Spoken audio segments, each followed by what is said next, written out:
Adat Resam perkahwinan orang Melayu adalah adat resam yang paling penting dan dipegang teguh oleh kebanyakan masyarakat Melayu, yang pun di bandar ataupun di luar bandar. Sebagaimana telah kita ketahui, perbelanjaan untuk perkahwinan adalah perbelanjaan yang agak besar. Adat istiadat orang Melayu memerlukan duit yang banyak untuk memenuhi segala peringkat istiadat. Ia terdiri daripada 7 langkah dan 3 peringkat.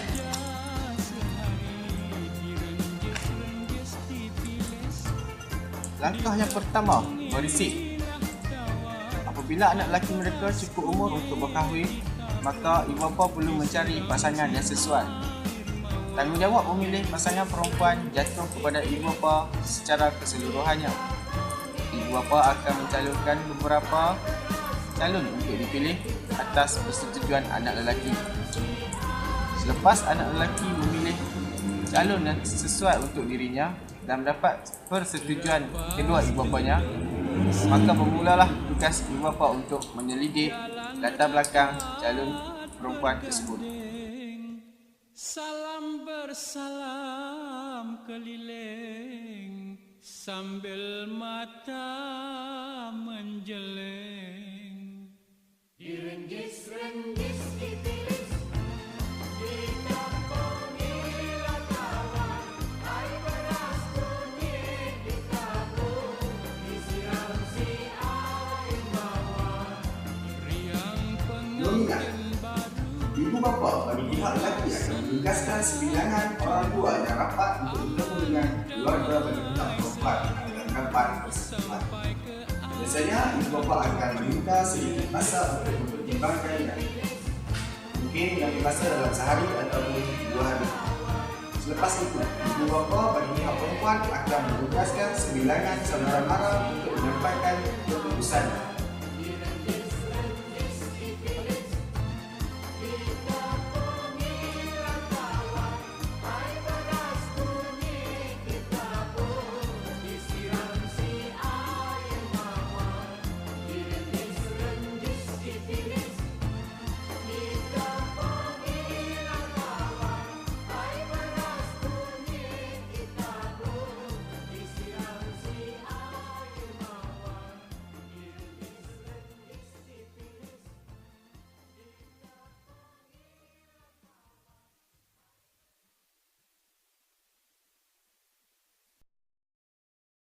Ala emak kawinkan aku, ala emak kawinkan aku.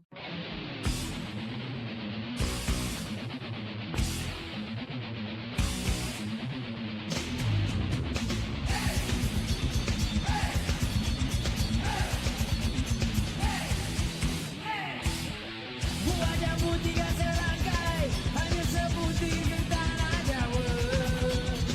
Buah jambu 3 serangkai, hanya sebutir ke tanah Jawa. Apa yang ujian dipakai, makin dipandang makin ketawa. Apa yang ujian dipakai, makin dipandang makin ketawa. Gelap bisa gelap, bukan wujud tai lalat. Batu bisa batu, cuma adik hanya yang satu. Ala emak kawinkan aku, ala emak kawinkan aku.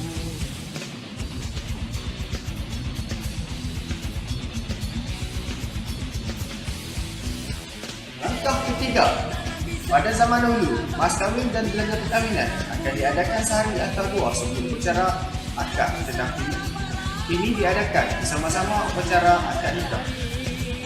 Selain itu, daripada mas kahwin dan belanja perkahwinan, barang-barang yang turut dihantar ialah: yang pertama, cincin yang bertahankan batu permata. Kedua, kain sutera yang mencukupi untuk menjahit sehelai pakaian perempuan. Yang ketiga, 2 helai sarung sutera. Yang keempat, beraneka jenis kuih. Dan yang kelima, beraneka jenis buah-buahan. Upacara akad adalah satu-satunya istiadat yang diperlukan untuk agama untuk menghalalkan perkahwinan.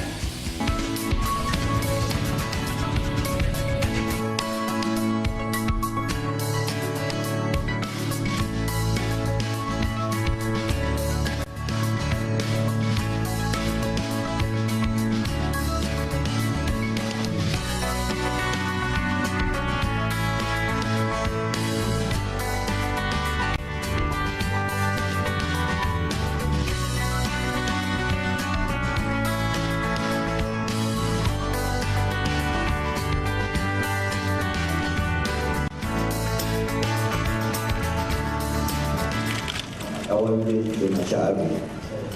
Saya tetapkan engkau dengan kandung saya dan Pak Ramadhan bin Said Muhammad dengan mas kawinnya 2050 di tunai. Saya terima nikah kalimat Al-Aizah Budi saya Mahathir dengan saya 2050. Didoakan selepas A'udzubillahi minasyaitonirrajim. Bismillahirrahmanirrahim. Langkah keempat, istiadat berinan. Istiadat berinan terdiri daripada 3 peringkat. Peringkat pertama, berinan curi. Peringkat kedua, berinan kecil. Dan peringkat ketiga, berinan besar. Di sini saya ingin mempertengahkan istiadat berinan besar. Ketika pengantin lelaki tiba di rumah pengantin perempuan dalam pakaian pengantin, dia didudukkan di atas pelamin yang terletak di hadapan sekumpulan tetamu, saudara rapat, jiran dan kawan keluarga pengantin perempuan. Di hadapan pengantin lelaki terletak sebuah dulang berkaki yang besar yang mengandungi 3 buah pinggan bersama-sama beberapa tangkai daun wangi. Pinggan-pinggan itu masing-masing mengandungi nasi kunyit, berteh dan air daun setawar kisar.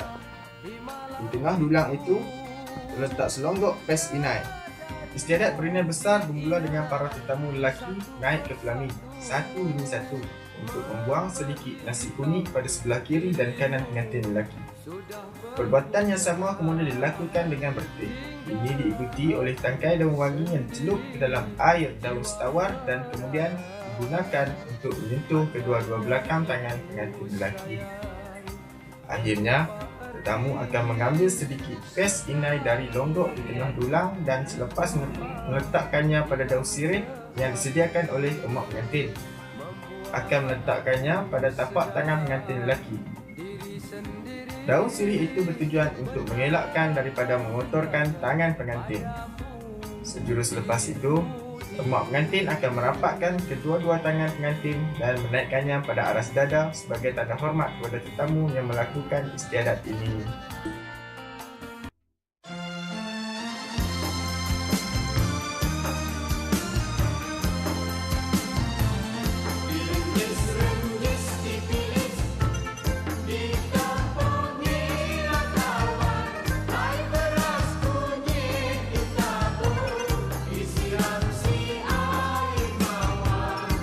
Duduk muda sejuk atas pelamin berseri, dihias intan bajuri sebagai raja sehari.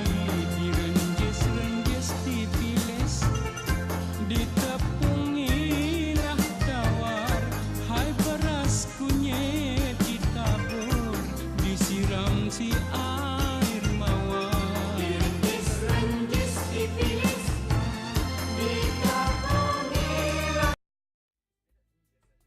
Dilakukan oleh semua tetamu yang minat, tetapi bilangan mereka haruslah merupakan bilangan ganjil dan bukannya bilangan yang genap.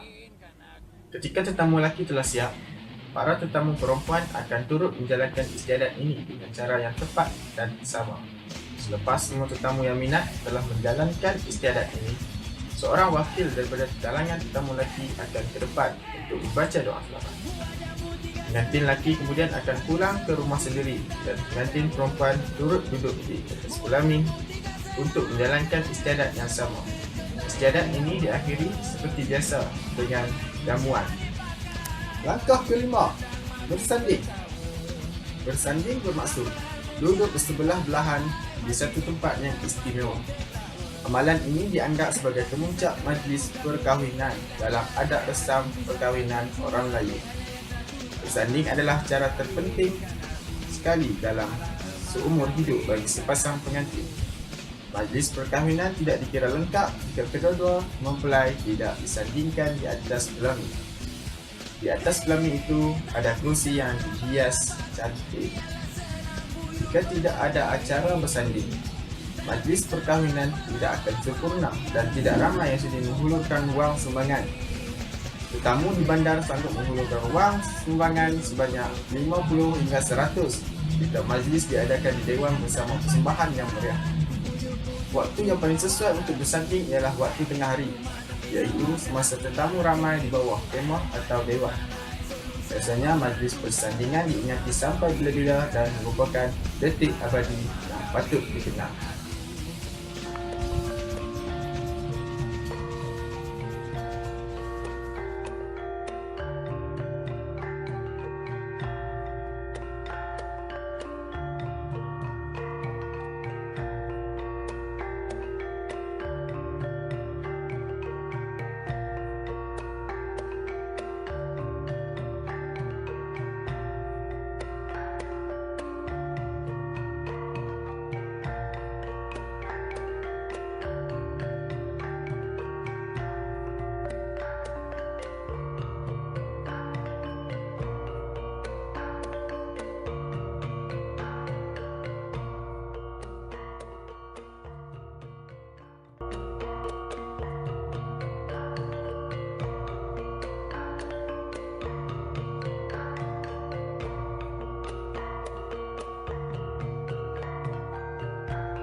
Langkah ke-6, mandi limau.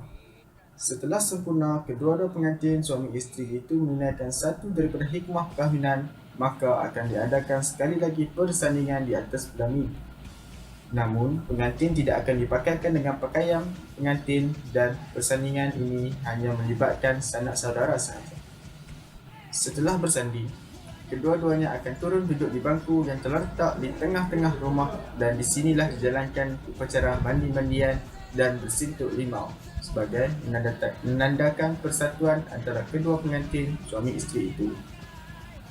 Setelah kedua-duanya selesai dimandi dan disintuk limau mengikut syarat, mereka pun dibawa oleh emak pengantin ke bilik pengantin dengan keadaan suami memimpin si isteri dengan memegang sehelai sapu tangan masuk ke dalam bilik.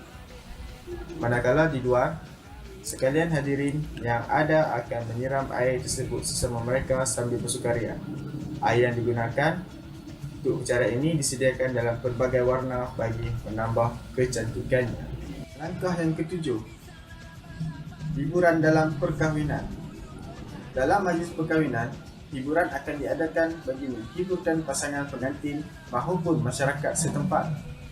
Hiburan ini diadakan bagi menghiburkan hati pengantin yang gemuruh menghadapi alam perkahwinan dan juga bagi menghilangkan penat masyarakat setempat yang telah bergotong royong dalam melancarkan majlis perkahwinan ini. Antara hiburan yang diadakan adalah zapin, gazal, kuda kepang, fikir barat dan sebagainya. Sekian sahaja daripada saya, Muhammad Fikri Azizi, mengenai adat resam orang Melayu.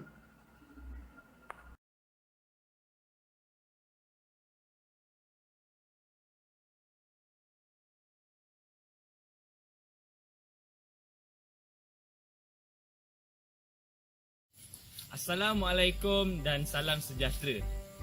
Kepelbagaian adat dan budaya mewujudkan sebuah negara dan diberi nama Malaysia.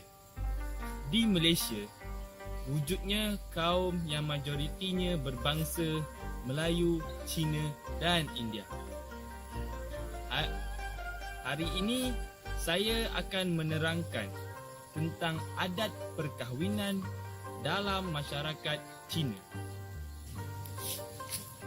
Perkahwinan dalam masyarakat Cina merupakan satu titik tolak yang membawa perubahan besar dalam kehidupan mereka. Perkahwinan penting untuk mengekalkan institusi keluarga dan melaluinya keturunan nenek moyang dapat diteruskan daripada satu generasi kepada generasi yang lain. Sesuatu perkahwinan itu dirancang dan diatur sebaik-baiknya. Mengikut percayaan mereka juga, pasangan yang berkahwin tanpa mengikut aturan adat dianggap tidak sah. Terdapat dua bentuk perkahwinan yang diamalkan oleh mereka, iaitu explicit, bermakna perkahwinan yang diatur sama ada oleh ibu bapa atau orang tengah moingin, dan implicit, iaitu perkahwinan di mana kedua-dua lelaki dan perempuan diberi kebebasan untuk memilih pasangan masing-masing. Pada asasnya, adat resam perkahwinan masyarakat Cina merangkumi peringkat merisik, meminang, bertunang dan majlis perkahwinan. Adat merisik dijalankan untuk mengetahui latar belakang gadis yang dihajati. Masyarakat Cina terlalu mengambil berat tentang nama, keturunan, pribadi, watak dan tingkah laku si gadis. Ciri-ciri ini penting untuk mewujudkan perkahwinan yang berkekalan. Cara merisik terpulang kepada ibu bapa kerana pada lazimnya ibu pihak lelaki akan menanyakan kenalan dan rakan taulan yang kenal dengan keluarga si gadis. Sebahagian masyarakat Cina lebih gemar mengadakan perbincangan tersebut di restoran-restoran dengan disertai saudara mara yang lain. Tradisi makan bersama ini amat penting dalam masyarakat Cina kerana ia dapat mengeratkan perhubungan di antara kedua belah keluarga. Perbincangan ketika merisik adalah berkenaan perkara-perkara umum terutama tentang latar belakang keluarga dan asal keturunan. Setelah kedua-dua pihak berpuas hati dengan latar belakang keluarga masing-masing, adat meminang akan dijalankan. Seorang wakil dipilih untuk berkunjung ke rumah si gadis bagi membincangkan perkara-perkara berkaitan perkahwinan. Ibu pengantin perempuan juga akan berbincang dengan wakil tersebut berkenaan jumlah mas kahwin, peruntukan meja dalam jamuan makan dan memilih hari yang paling sesuai. Pihak lelaki tidak akan tawar-menawar kerana bimbang akan menjatuhkan maruah mereka. Segala ketetapan yang telah dipersetujui diberitahu kepada kedua ibu bapa pihak lelaki. Ibu bapa pihak lelaki akan berbincang dengan anaknya untuk menyediakan segala permintaan kepada pihak perempuan. Setelah kedua-dua pihak sudah saling mengenal dan bersetuju untuk kahwin, barulah adat bertunang dijalankan. Hari pertunangan dilakukan berdasarkan kalendar Cina dan ia hendaklah bersesuaian dengan bintang kelahiran kedua pasangan tersebut. Khidmat tukang tilik digunakan untuk penetapan tarikh tersebut berpandukan kepada sebuah buku iaitu Tong Su. Ini penting kerana jika dilakukan pada waktu yang tidak sesuai, dipercayai akan timpa bencana dan perkahwinan akan mengalami kegagalan. Pada masa inilah bakal pengantin lelaki berkunjung ke rumah perempuan untuk menunaikan permintaan. Upacara bertukar cincin dilakukan mengikut masa yang ditetapkan. Cincin disarung di jari manis kiri oleh kedua-dua bakal pengantin sehingga hari perkahwinan. Bagi membuktikan persetujuan, gadis berkenaan akan menyerahkan sekeping kertas merah atau nyengsang yang tertulis nama gadis, umur dan tarikh lahirnya yang didapati daripada tukang tilik. Setelah nyengsang diterima, pihak lelaki akan mengadakan persediaan. Nyengsang kepunyaan si gadis pula akan diberi kepada tukang tilik bersama-sama maklumat yang sama tentang dirinya. Tukang tilik akan menghitung hari dan masa yang sesuai berdasarkan kedua-dua nyengsang dan dicatat pada sehelai kertas merah yang dinamakan Nikko. Setelah mendapat tarikh dan masa yang sesuai, tukang tilik akan menyediakan 2 keping Nikko dan diberikan kepada lelaki dan perempuan yang hendak berkahwin. Nikko tersebut mengandungi peraturan-peraturan dan adat-adat yang perlu diikuti oleh kedua bakal pengantin, merangkumi adat-adat tertentu.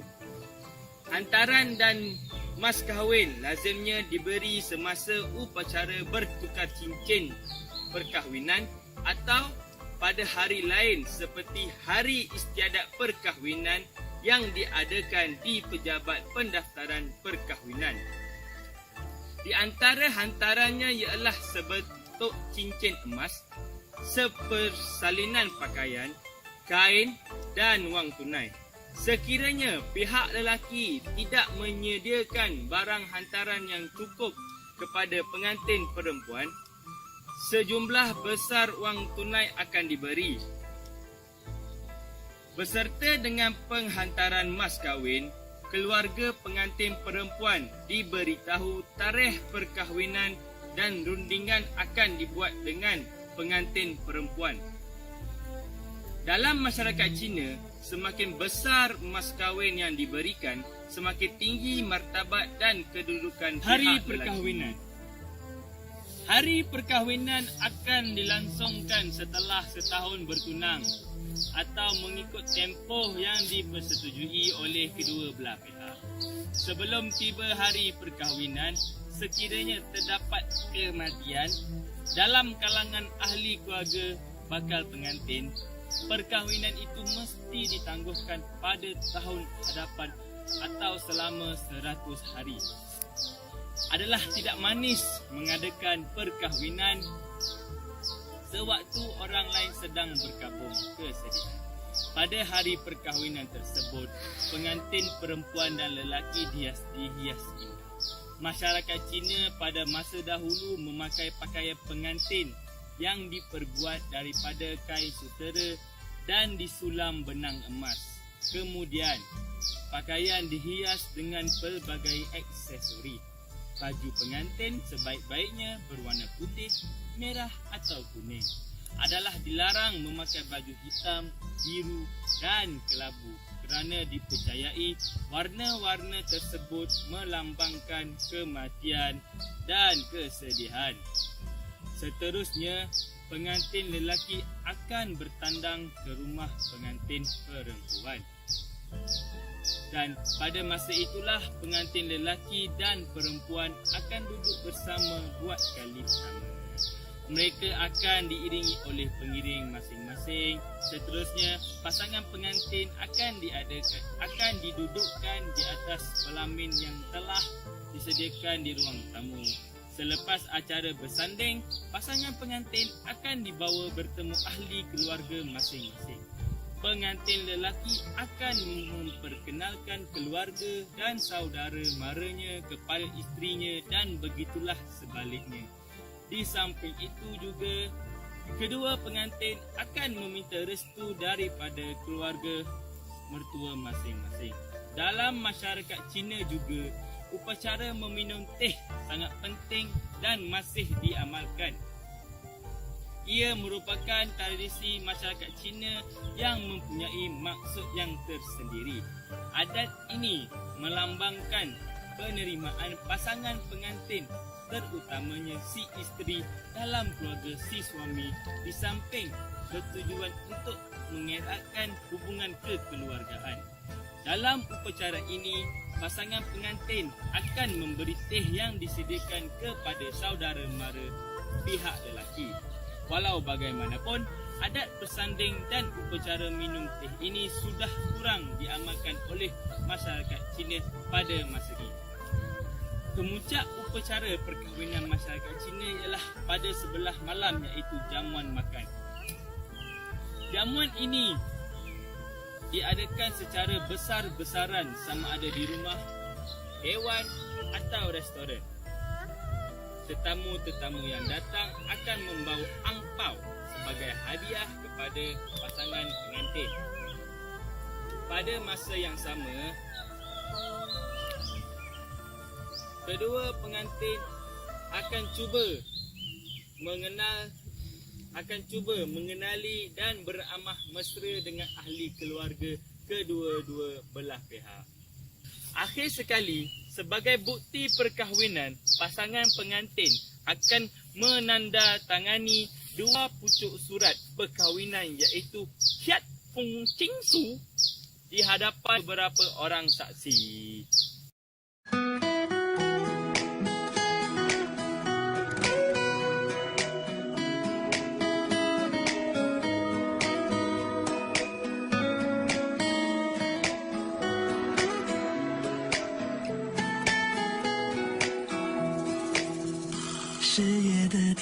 气，风吹过你的气息，咬住爱的甜蜜，像夹心巧克力，连懒懒的猫咪也偷偷看你，难以抗拒你的美丽。纯白呀不停，只为了与你相遇。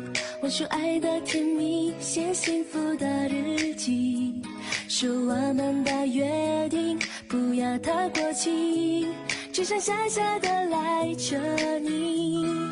你是我一首歌，所有寂寞都随你降落。我是你小奇迹，收起任性，只怕错过了你。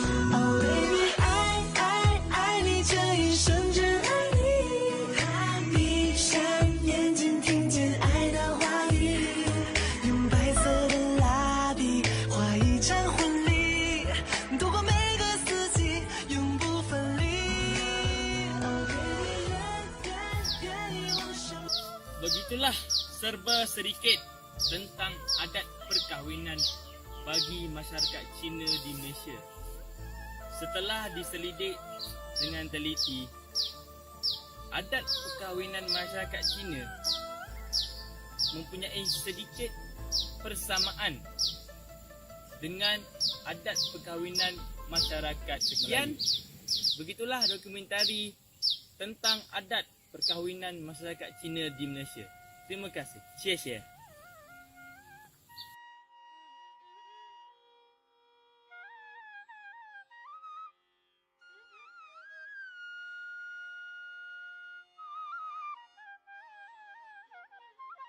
Masyarakat India merupakan etnik ketiga terbesar di Malaysia dan juga salah satu kaum yang telah menyumbang ke arah pembentukan sebuah masyarakat majmuk di Malaysia.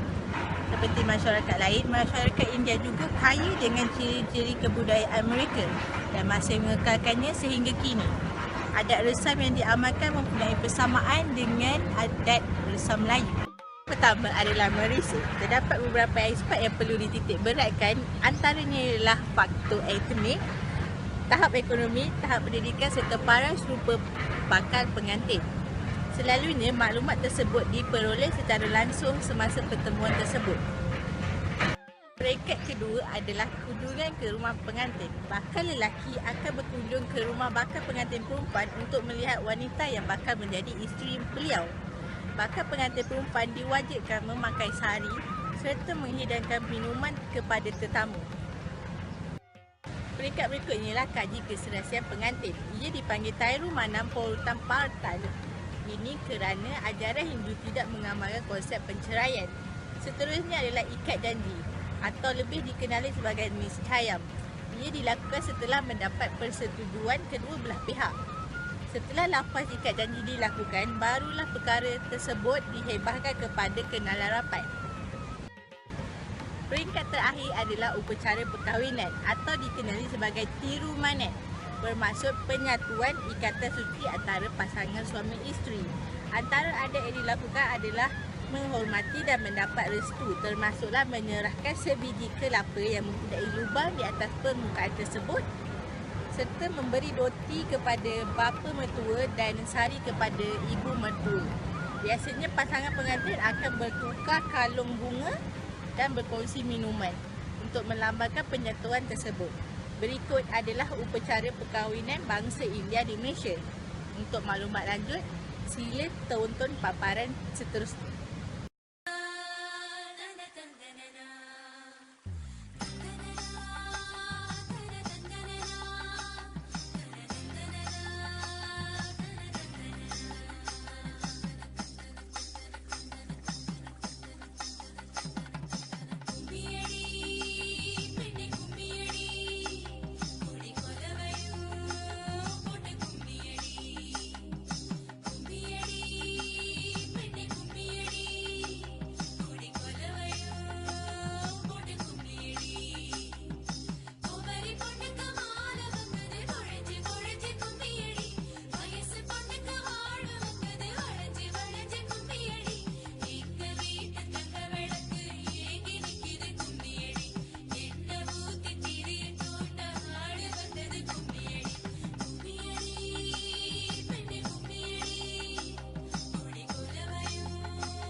தம்பியை வர சொல்லுங்க.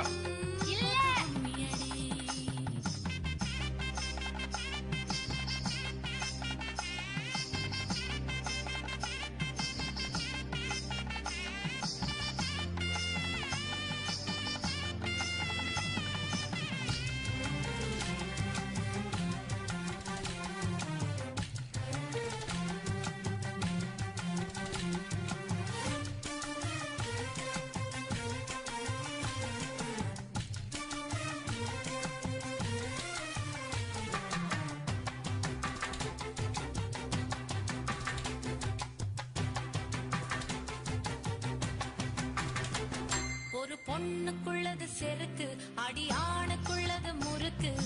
விடிய விடிய நடந்த கதைய விளக்கு போகுது விளக்கு. இவ உலகம் மறந்து கிடப்பா, அடி உறவு மட்டுமே நினைப்பா. உடுத்தி போன சேல மறந்து வேட்டி உடுத்தி நடப்பா. அடி மோகமுள்ள புருஷா பல மொத்தம் சொல்லி கொடுப்பா. இன்னும் போக போக பாரு இவ ஒத்தி சொல்லி கொடுப்பா. தான தந்தான தந்தானே, தான தந்தான தந்தானே, தான தந்தான தந்தானே, தான தந்தான தந்தானே.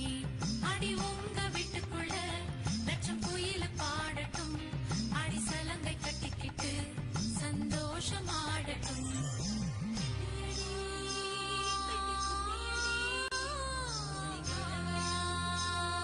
Now